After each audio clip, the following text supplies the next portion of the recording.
آج انشاءاللہ تعالی ہم سورۃ التوبہ کی آیت نمبر 25 پڑھتے ہیں اور اس آیت کو سمجھنے کی کوشش کرتے ہیں۔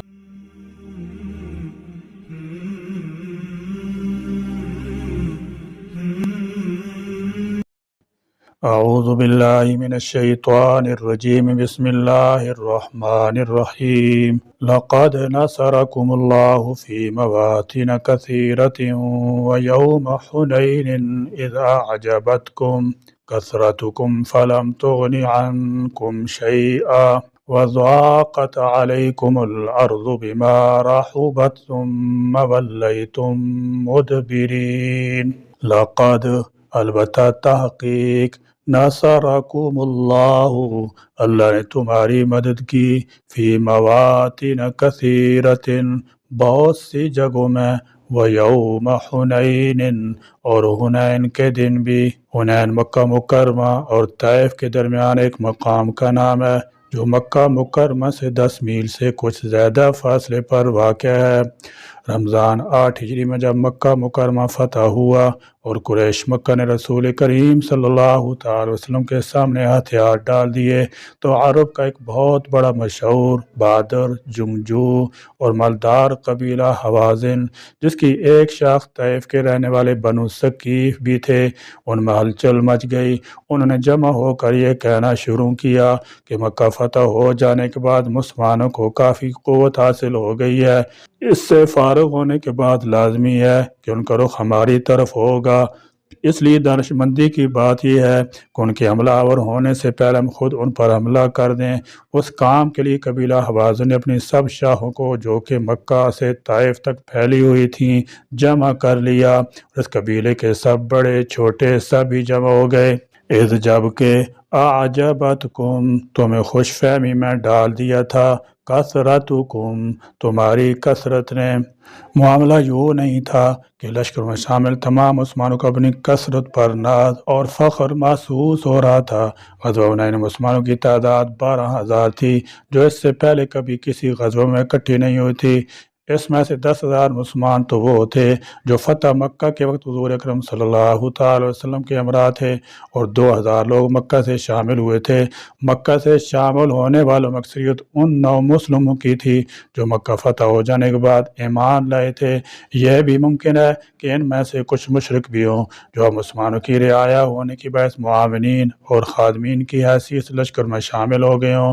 مسلمانوں کی یہ لشکر کشی حوازن اور ثقیف کے قبائل کے خلاف تھی جو طائف اور اس کے ارد گرد کے شاداب وادیوں میں آباد تھے۔ مسلمان اس سے قبل بار بار قلیل تعداد اور معمولی اسلحے سے کفار کی بڑی بڑی فوجوں کو شکست دے چکے تھے۔ چنانچہ بعض مسلمانوں کی زبان سے اپنی کثرت کے ذہن میں یہ الفاظ نکل گئے کہ آج مسلمانوں پر کون غالب آ سکتا ہے۔ دوسری طرف حوازن اور ثقیف کے قبائل نے بھی پہلے سے اپنے تیر انداز دستے پہاڑیوں اور گھاٹیوں پر تعینات کر رکھے تھے اور موزوں مقامات پر سفرائی کر لی تھی۔ یہ لوگ بڑے ماہر تیر انداز تھے۔ مسلمانوں کا لشکر جب وادی حنین میں پہنچا تو پہاڑی پر موجود تیر اندازوں نے تیروں کی بوچھاڑ کر دی۔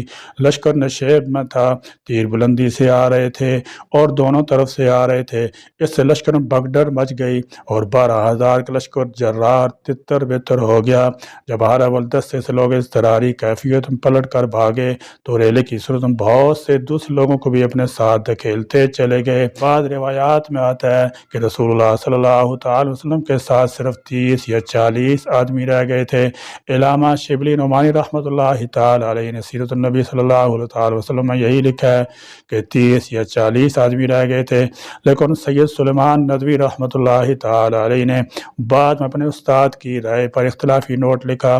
300 یا 400 آدمی آپ صلی اللہ تعالی وسلم کے ساتھ رہ گئے تھے، لیکن 12,000 کے لشکر میں سے 300 یا 400 آدمی کا رہ جانا بھی کوئی معمولی واقعہ نہیں تھا۔ اس صورتحال میں حضور اکرم صلی اللہ تعالی وسلم نے اپنی سواری سے نیچے اتر آئے۔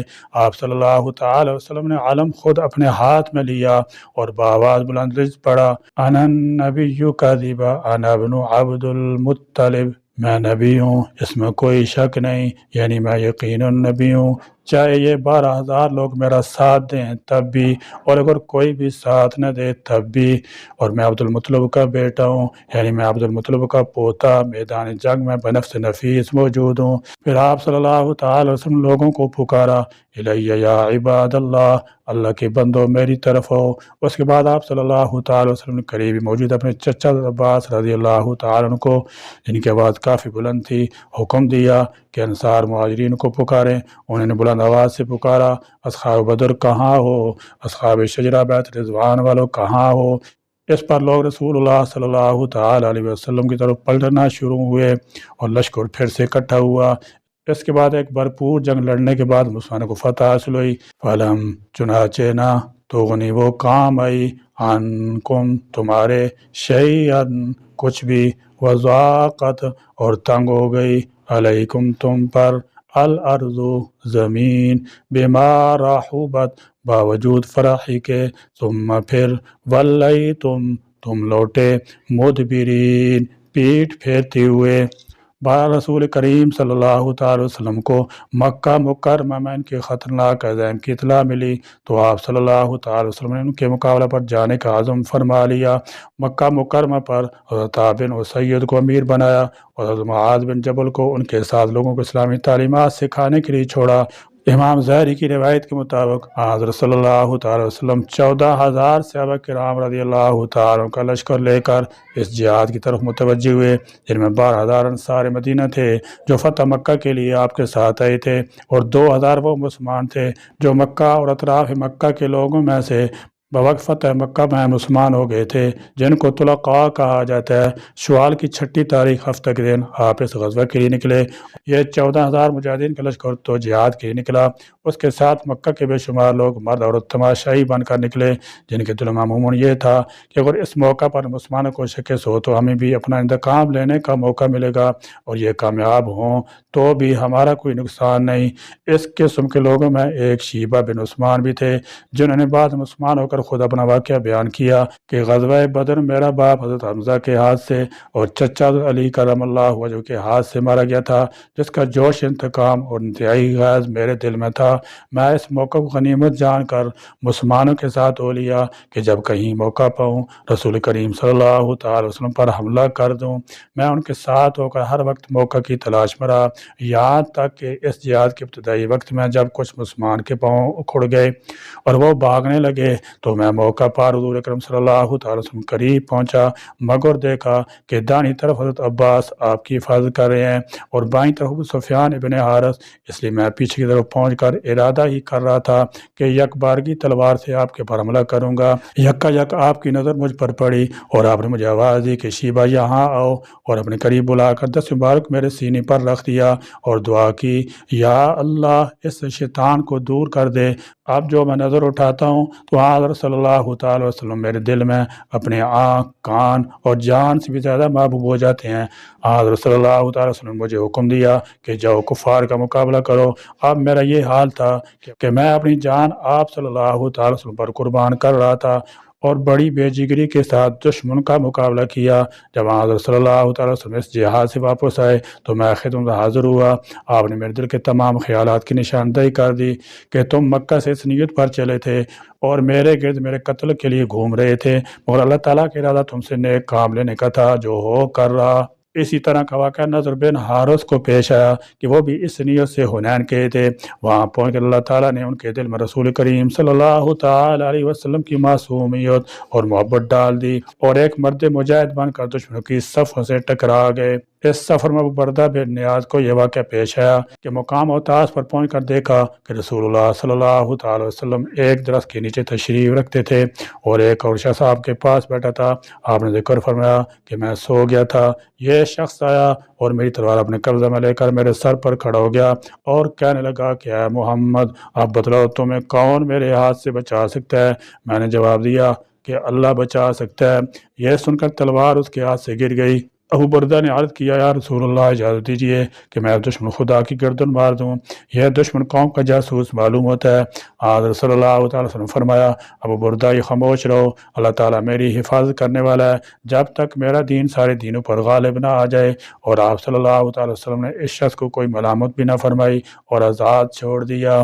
مقام حنین پر پہنچ کر مسلمانوں نے پڑاؤ ڈالا تو سہیل بن حنظلہ رضی اللہ تعالیٰ کی خدمت میں یہ خبر لے کر حاضر ہوئے کہ گھوڑ سوار آدمی دشمن کی طرف سے آیا ہے، وہ بتلا رہا ہے کہ قبیلہ حوازن پورا کا پورا ماں اپنے سب سامان کے مقابلہ پر آ گیا ہے۔ حضرت صلی اللہ علیہ وسلم یہ سن کر تبسم فرمایا اور کہا کہ پرواہ نہ کرو، یہ سارا سامان مسلمانوں کے لیے مال غنیمت بن کر ہاتھ آئے گا۔ اس جگہ ٹھہر کر حضرت صلی اللہ تعالی علیہ وسلم نے حضرت عبداللہ بن حداد کو جاسوس بنا کر بھیجا کہ دشمن کے حالات کا پتہ چلائیں۔ وہ ان کی قوم میں جا کر 2 دن رہے، سب حالات دیکھنے سنتے رہے۔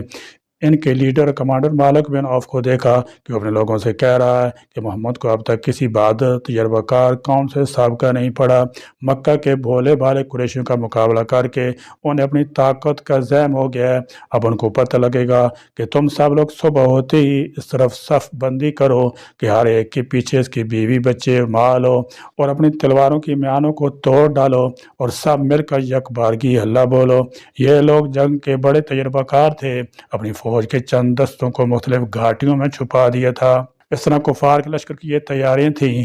دوسری طرف مسلمانوں کا یہ پہلا جہاد تھا جس میں 14,000 سپاہی مقابلہ کے لیے نکلے تھے، اور سامان جنگ بھی ہمیشہ سے زیادہ تھا، اور یہ لوگ بدر احد کے میدانوں میں یہ دیکھ چکے تھے کہ صرف 313 بے سامان لوگوں نے 1,000 کے لشکر جرار پر فتح پائی۔ تو آج اپنی کثرت اور تیاری پر نظر کر کے حاکم اور بزاد کی روایت مطابق ان میں سے بعض کی زبان سے ایسے کلمات نکل گئے کہ آج تو یہ ممکن ہی نہیں کہ ہم کسی سے مغلوب ہو جائیں، آج تو مقابلہ کی دیر ہے کہ دشمن فوراً بھاگے گا۔ مالک الملک والملکوت کو یہی چیز نہ پسند تھی کہ اپنی طاقت پر کوئی بھروسہ کیا کرے۔ چنانچہ مسلمانوں کو اس کا سبق اس طرح ملا کہ جب قبیلہ حوازن کے منصوبے کے مطابق یک بارگی ہلا بولا گیا اور گھاٹیوں میں چھپے ہوئے دستوں نے چاروں طرف سے گھیرا ڈال دیا، گرد و غبار نے دن کو رات بنا دیا، تو صحابہ کرام رضی اللہ تعالیٰ عنہ کے پاؤں کھڑ گئے اور بھاگنے لگے۔ سب رسول کریم صلی اللہ تعالیٰ وسلم نے سواری پر سوار پیچھے ہٹنے کی بجائے آگے آگے بڑھ رہے تھے، اور بہت تھوڑے سے صحابہ جن کی تعداد 300 اور بعد نے 100 یا اس سے بھی کم بتلائی ہے، حضرت صلی اللہ تعالیٰ وسلم کے ساتھ جمے رہے۔ وہ بھی یہ چاہتے تھے کہ آپ صلی اللہ تعالیٰ وسلم آگے نہ بڑھیں۔ یہ حالت دیکھ کر آپ صلی اللہ تعالیٰ وسلم نے حضرت عباس کو حکم دیا کہ بلند آواز سے صحابہ کو پکارو کہ وہ لوگ کہاں ہیں جنہوں نے شجرے کے نیچے جہاد کی بیعت کی تھی، اور سورہ بقرہ والے حضرات کہاں ہیں، اور وہ انصار کہاں ہیں جنہیں جان کی بازی لگانے کا عہد کیا تھا۔ سب کو چاہیے کہ واپس آئیں، اور رسول کریم صلی اللہ تعالیٰ وسلم یہاں ہیں۔ اور عباس کی ایک آواز بجلی کی طرح دوڑ گئی، اور یکا یک سب بھاگنے والوں کی پشیمانی ہوئی، اور بڑی دلیری کے ساتھ لوٹ کر دشمن کا پورا مقابلہ کیا۔ اسی حالت میں اللہ تعالیٰ نے فرشتوں کی مدد بھیج دی۔ ان کا کمانڈر مالک بن عوف اپنے اہل و عیال سب مال کو چھوڑ کر بھاگا اور طائف کے قلعے میں جا چھپا، اور پھر باقی پوری قوم بھاگ کھڑی ہوئی۔ ان کے 70 سردار مارے گئے، بعض مسلمانوں کے ہاتھ سے کچھ بچے زخمی ہو گئے، تو رسول اللہ صلی اللہ تعالی علیہ وسلم نے سختی سے منع فرمایا۔ ان کا سب مال مسلمانوں نے قبضہ مایا۔ 6,000 جنگی قیدی، 24,000 اونٹ، 40,000 بکریاں، 4,000 اوقیہ چاندی ہاتھ آئی۔ اسلام کے فیصلہ کن مارکوں میں غزوہ حنین کی حیثیت بالکل نمایاں ہے، کیونکہ یہ مارکہ عسکری نقطہ نگاہ سے ایک اہم مارکہ ہے جس میں مسلمانوں نے حضرت صلی اللہ تعالی علیہ وسلم کی زیر قیادت شمولیت اختیار کی۔ 12,000 جان بازوں نے شرکت کی، اور اتنی تعداد پہلے کسی مارکے میں نظر نہیں آئی۔ نیز اس مارکہ میں مسلمانوں کی فیصلہ کن فتح جزیرہ عرب میں بت پرستی کی تابوت میں آخری کیل ثابت ہوئی۔ یا اللہ کفار مشرکین شر سے مسلمانوں کو محفوظ و مامون فرما، اور اس وقت جہاں جہاں کفار مشرکین سے مسلمانوں کا مقابلہ و مقاتلہ ہو رہا ہے، مسلمانوں کو غالب فرما، کفار و مشرکین کو مغلوب رسوا اور ذلیل فرما۔ یا اللہ ہمیں قرآن کا فہم عطا فرما، یا اللہ ہم کو قرآن احکام پر عمل کرنے کی توفیق عطا فرما۔ آمین۔ وآخر دعوانا الحمدللہ رب العالمین۔